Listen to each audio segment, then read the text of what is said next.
welcome. Okay, let's move the face here. All right, welcome to Carolyn's History, and we are going to talk about how to annotate and summarize documents today. Okay. All right, so we're still looking at our DBQ from Unit 2, and so to refresh ourselves, the prompt was evaluate to what extent uh, trade led to economic developments from 1200 to 1450. And so if we break down that prompt, it was how much did trade have economic effects, right? Or how much were the effects of trade economic? All right, so that's what we're thinking about. And so we've got our first document here. So I'm going to walk you through how to read it and annotate it, and then also how to summarize it. So you get a point for summarizing documents on the DBQ. So we want to do that. It's actually pretty easy. This is one of the easier tasks. So join me. Okay, so your first thing is to identify the source. And so I've highlighted the source down here, and we can see Ibn Battuta, and he is a Muslim traveler. We know he traveled to North Africa and different parts of the Middle East, and he wrote a diary, right? And so he called it Rila, or the Journey. And so this was written in 1356. And he's actually the reason we know a lot of what we know about the trans-Saharan trade routes and many other routes and different things from this time period. Okay, so this kind of situates us. Sometimes if you don't understand a document or it's a picture and you're not sure what the picture is really about, usually there's some kind of caption or source that will give you a lot of information. Oops, go back. Okay, so the next thing I want to do is read the document and think about what category it falls into. So the prompt is asking, are these effects going to be economic?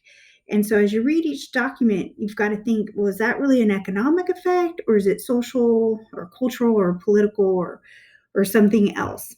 So let's think about that when we read it. And then really kind of highlight or underline what you think has to do with like trade, right? Things having to do with the prompt. So this one would be trade and some kind of economic effect, or maybe a different effect. So let's read it out loud. This is a village with nothing good about it. One of its marvels is that its houses and its mosques are of rock salt and its roofs of camel skins. It has no trees, but is nothing but sand with the salt mine.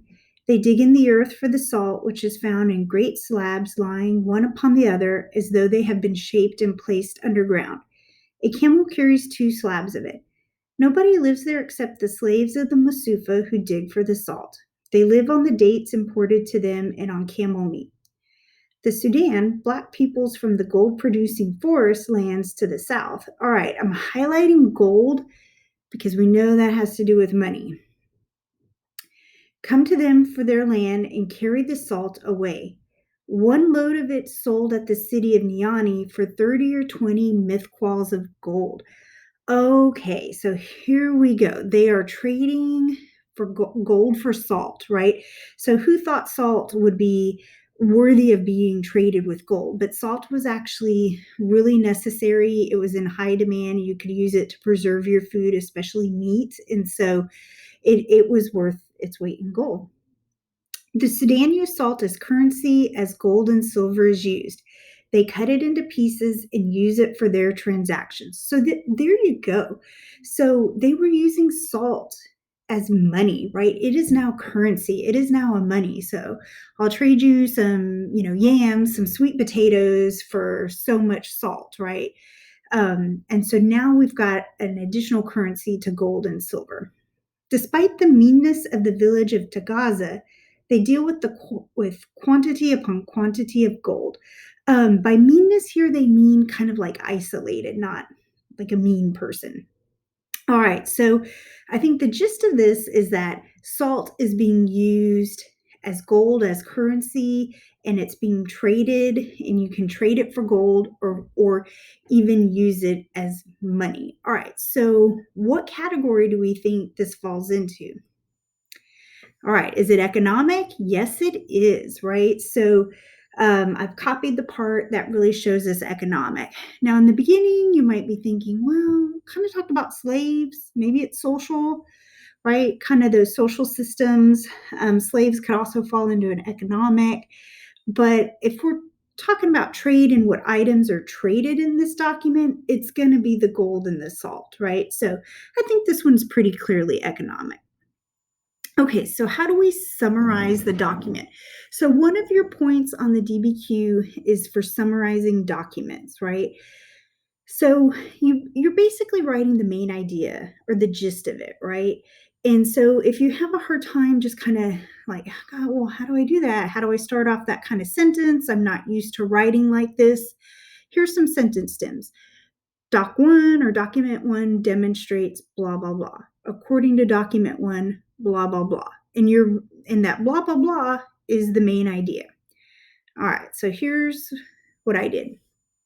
Document 1 illustrates how Africans traded not only salt for gold, but used both as currency.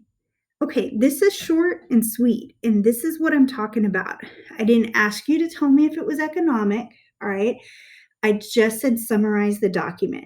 And so just by summarizing it, just by telling your grader and telling College Board, I understood what this document was about. It was about how Africans traded not only salt for gold, but used both as currency.